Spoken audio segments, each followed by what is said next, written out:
brought to you by Independence। आज independence special खाना बनेगा घर पे, क्योंकि इसके है कण-कण में स्वाद, कण-कण में भारत।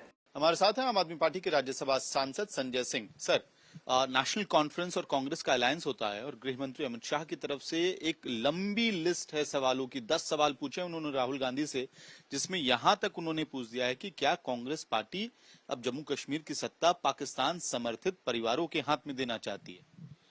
देखिए, पहली बात तो मुझे लगता है गृह मंत्री जी स्मृति दोष का शिकार हो गए हैं। उनकी याददाश्त कुछ कमजोर हो गई है। ये वही नेशनल कॉन्फ्रेंस है जो अटल जी की सरकार में रही है। अमित शाह भूल गए? ये वही नेशनल कॉन्फ्रेंस है जिसके नेता उमर अब्दुल्ला अटल बिहारी वाजपेयी जी की सरकार में मंत्री थे, केंद्र में मंत्री थे। तो क्या कहना चाहते हैं कि अटल जी पाकिस्तान समर्थकों को अपने साथ रख रहे थे? क्या कहना चाहते हैं अमित शाह कि अटल जी एंटी हिंदू थे, एंटी हिंदू लोगों को अपने साथ रखना चाहते थे? ये कैसी बातें भाजपाई करते हैं बिना सिर पैर की। इनको याददाश्त इनकी कमजोर हो गई है या इनको कुछ जानबूझ के देश के अंदर अलग माहौल पैदा करना है। किस मकसद से बोलते हैं मुझे पता नहीं। नेशनल कॉन्फ्रेंस के साथ भी रह चुके हैं, पीडीपी के साथ भी रह चुके हैं, तो ये क्या बात करेंगे?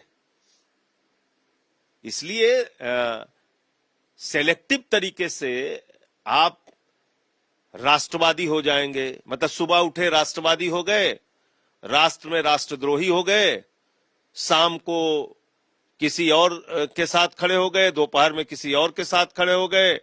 कभी भ्रष्टाचार को खत्म करने की गारंटी, कभी भ्रष्टाचारियों को गले लगाने की गारंटी। क्या है भाजपाइयों का? इनका चरित्र क्या है? क्या करते हैं, क्या सोचते हैं, क्या कहते हैं, इनको खुद पता नहीं। भाई, उमर अब्दुल्ला अटल जी की सरकार में मंत्री रह चुके हैं। मैं अमित शाह की याददाश्त के लिए बताना चाहता हूं, अगर उनकी याददाश्त कमजोर हो चुकी है तो मैं उसका कोई इलाज नहीं कर सकता।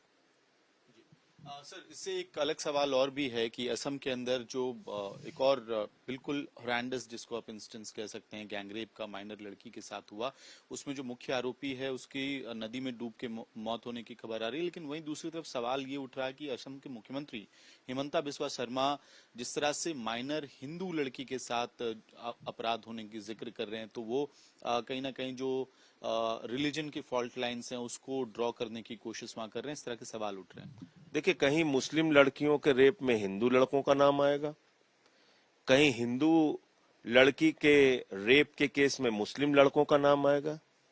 इससे अपराध की संज्ञा क्या बदल जाती है?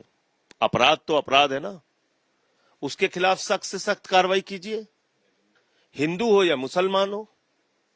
हमारी जो 2 बेटियां राखी के दिन जिनके साथ 10 लोगों ने गैंग रेप किया, उसमें क्या हम हिंदू मुसलमान देखेंगे? वो बेटियां क्या हिंदू नहीं थीं? मुजफ्फरपुर में जो हुआ, जो हाथरस में हुआ, जो मणिपुर में हुआ, एक कारगिल योद्धा की पत्नी को निवस्त करके घुमाया गया, ये क्या है? तो इसलिए जो अभी आरजीकर मेडिकल कॉलेज में हुआ, तो इसको अपराध और घिनौने अपराध के रूप में देखना चाहिए। इस पर त्वरित कार्रवाई कैसे हो उसकी चिंता करनी चाहिए। इसमें हिंदू मुसलमान का एंगल नापने से कोई काम नहीं चलेगा। आखिरी सवाल सर, दिल्ली के पूर्व उप मुख्यमंत्री मनीष सिसोदिया ने एक लंबा ट्वीट करके आरोप लगाया है सेंट्रल ब्यूरो ऑफ इन्वेस्टिगेशन के ऊपर कि एक तरफ जहां सुप्रीम कोर्ट में अपना जवाब फाइल करने के लिए 14 दिन का समय मांगती है, वहीं दूसरी तरफ इंफॉर्मेशन मीडिया को लीक किया जाता है हेडलाइन बनाने की मंशा से। तो जांच एजेंसियों पे लगातार आम आदमी पार्टी का हमला क्यों? देखिए, जांच एजेंसियां सरकार की कठपुतली के रूप में काम कर रही हैं, इसलिए बार बार हम लोग जांच एजेंसियों के बारे में सच बताते हैं। पहले दिन से हम कह रहे हैं कि ईडी सीबीआई के पास कोई तथ्य, कोई प्रमाण, कोई सबूत नहीं है। मोदी सरकार के इशारे पर वो हमारे मुख्यमंत्री को, उप मुख्यमंत्री को, मुझे, सत्येंद्र जैन को पकड़ पकड़ के जेल में डाल रही है। और आप देखिए कि ईडी कोर्ट ने केजरीवाल जी को जमानत दे दी, बगैर ऑर्डर की कॉपी के भारतीय न्यायपालिका के इतिहास में पहली बार हुआ कि स्टे ले लिया रिहाई पे।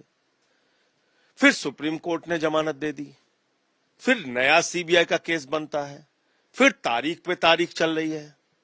आप बताइए, इतना झूठ सुप्रीम कोर्ट के सामने ईडी ने बोला कि 6 से 8 महीने में ट्रायल खत्म कर देंगे, जबकि ईडी भी इस बात को जान रही थी कि 6 से 8 महीने में ट्रायल शुरू नहीं हो सकता। अभी तक ट्रायल शुरू नहीं हुआ, खत्म होने की तो बात छोड़ दीजिए। तो इनका मकसद है तानाशाही करके अरविंद केजरीवाल जी को जेल में रखना। और इसलिए कल जो तारीख, पहली बात तो आपने जवाब क्यों नहीं दाखिल किया सही समय पे?